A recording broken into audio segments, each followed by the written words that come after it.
It was my 15th or 16th crossing and my 7th solo crossing. I was fitter than what I'd ever been for the race. For various reasons I started getting cold early. I became hypothermic then at the 12k mark. I've been going for about 3 hours and I suffered a heart attack.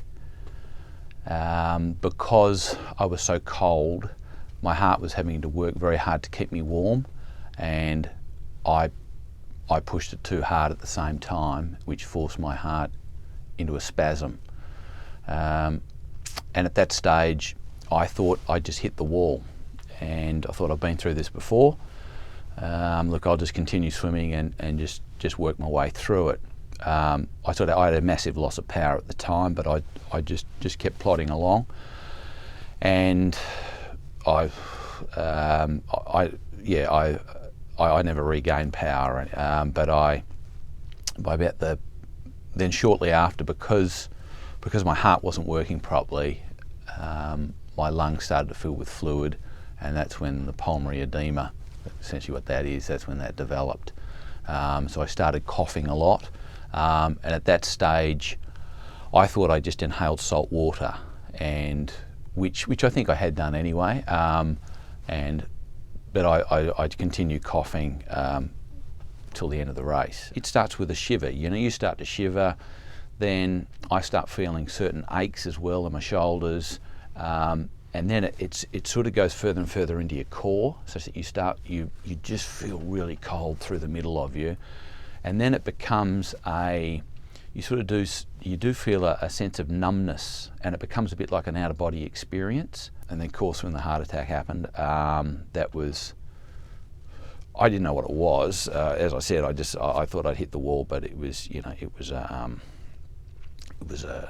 like a shudder, like a tremor that just went through me, and to the extent where I just lost immediate power. Like I just went, it was sort of like, accelerating up a hill, and then all of a sudden the engine just faults. It just gives way. And it wasn't till I had the heart attack that anyone on my boat suspected that there was anything wrong. I wasn't communicating much with my crew, and then once I ran into real trouble, it was just more about, I was struggling to talk anyway. I was struggling to breathe, because I was coughing so much and just trying to get the bit of air into me, to the extent where I'd stop occasionally, have a bit of a drink, and then just kept working through it, and I was on target. Like I was drinking, eating, I was doing all the things right, albeit I wasn't saying much, I wasn't communicating. As I mentioned, there was a few reasons why I got cold, and they were because I was so fit. I was very lean, or leaner than what I had been in previous years, and I didn't have as much wool fat on either. In fact, I didn't have much on at all. With hypothermia, you do lose control over your stroke,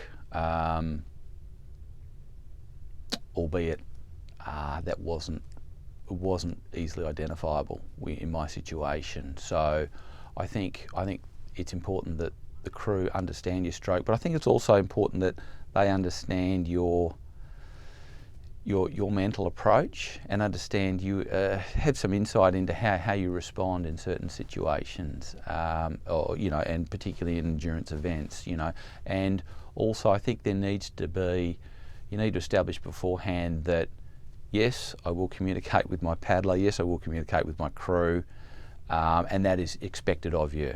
Listen to your body. You've got to listen to your body at the same time. So you've got to push yourself, but you've got to listen to your body, and it's a difficult one as to how hard you push yourself. Preparation is everything. What you get taken to your body that day is important. Preparing for cold water, and having a race plan, and also, whilst you go to the event to complete it, and this is the difficult part, but you've got to have an exit point. You've got to say, look, maybe today's not my day. You know what? This race is going to come around next year, and I can come back next year. So I think it's just important to recognise that.